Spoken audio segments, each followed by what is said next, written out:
Welcome back to Buddha's Light. Today, we're diving deep into the very heart of Buddhist teachings, the Four Noble Truths.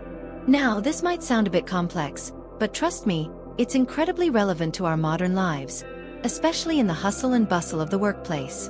So, let's start at the beginning. Picture this, a prince named Siddhartha Gautama, living a life of luxury. But something didn't feel right.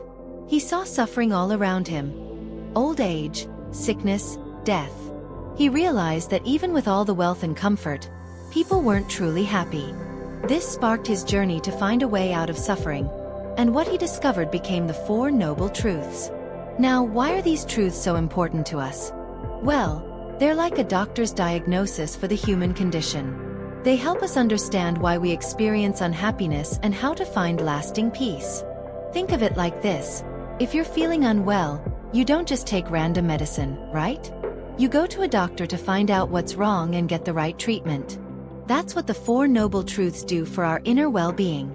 Let's break them down, nice and easy. 1. The truth of suffering, Dukkha. First up, we have Dukkha. Now, this doesn't just mean physical pain. It's more about a general sense of dissatisfaction, unease, and things not quite being right. Think about your workday. You might have a good job, a decent salary, but still, there's that nagging feeling of stress, anxiety, or maybe just boredom. That's Dukkha. For example, you might get a promotion, which is great. But then, you're dealing with more pressure, longer hours, and difficult colleagues. That initial excitement fades, and you're left feeling stressed and overwhelmed. That's Dukkha in action. Even good things don't always bring lasting happiness. 2.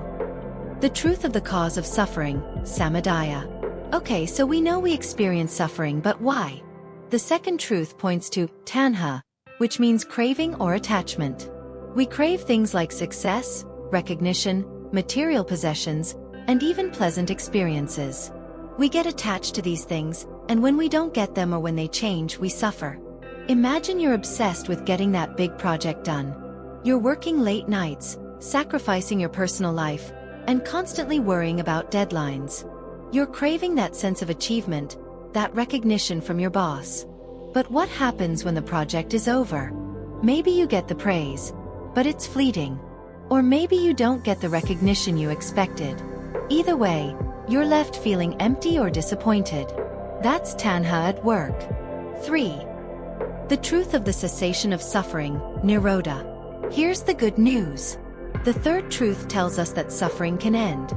It's called Nirodha, and it's all about letting go of those cravings and attachments. When we stop clinging to things that are impermanent, we find peace. Think of it like decluttering your workspace. You get rid of the unnecessary papers, the piles of files, and suddenly, you feel lighter and more organized. Ending suffering is like decluttering your mind. 4. The truth of the path to the cessation of suffering, Magga. Finally, we have Magga, the path to end suffering. This is the Noble Eightfold Path, a practical guide to living a mindful and ethical life. It's like a roadmap to inner peace. For example, in the workplace, this means practicing right speech. Instead of gossiping or complaining about your colleagues, you speak kindly and constructively. It means right action. Being honest and ethical in your work. It means right mindfulness. Staying present and focused on your tasks, rather than getting lost in distractions or worries. By following this path, we gradually reduce our cravings and attachments, and we start to experience more peace and contentment. So, there you have it, the Four Noble Truths in a nutshell. They're not just ancient philosophy. They're a practical guide to navigating the challenges of modern life.